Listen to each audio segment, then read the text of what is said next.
মোটামুটি জুলাই বা অগাস্ট 24 সালের বিভিন্ন কলেজের একটু ডিফারেন্ট হইতে পারে। এই ডেটটাতে আমাদের এইচএসসি লাইফের শুরু হয়েছিল 24 সালে, ঠিক আছে। দেন বন্যার প্রকোপ আসলো, আন্দোলন হইলো, অজস্র সময় আমাদের নষ্ট হইলো।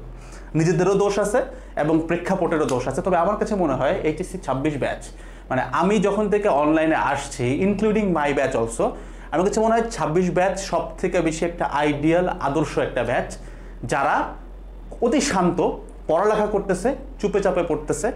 পড়ালেখা খারাপ হইলো, ভাই শর্ট সিলেবাস লাগবে, এটা লাগবে ওইটা লাগবে, এগুলো নিয়ে কিন্তু কারো কোনো ভয়েস আমি দেখতেছি না। তো আমার কাছে খুব ভালো লাগতেছে তোমাদের ব্যাপারটা, কারণ শর্ট সিলেবাস পড়লে অ্যাডমিশনের পরে তোমার লাইফ অনেক দুর্বিষহ হবে। সো তোমরা যেরকম ব্যাচ আকারে লাইক অ্যাক্ট করতেছো বা প্রিটেন্ড করতেছো বা যেভাবে অ্যাকচুয়ালি তোমরা আসো, আলহামদুলিল্লাহ এরকম করে চলতে থাকলে তুমি দেখবে তোমাদের ব্যাচ থেকে সাকসেস রেট অনেক বেশি হায়ার থাকবে আর কি, ঠিক আছে। তো আমরা একটু তারপরেও টাইমলাইনটা দেখি, কারণ আমরা তারপরেও খারাপ অবস্থায় আছি ভাই, আমরা নীরব, আমরা চুপচাপ, বাট খারাপ অবস্থায় আমরা আছি এবং এটা কিন্তু ম্যাচুরিটির লক্ষণ। খারাপ অবস্থায় চুপ থাকতে হয়, সৃষ্টিকর্তার কাছে চাইতে হয়। তো এখন একটু দেখি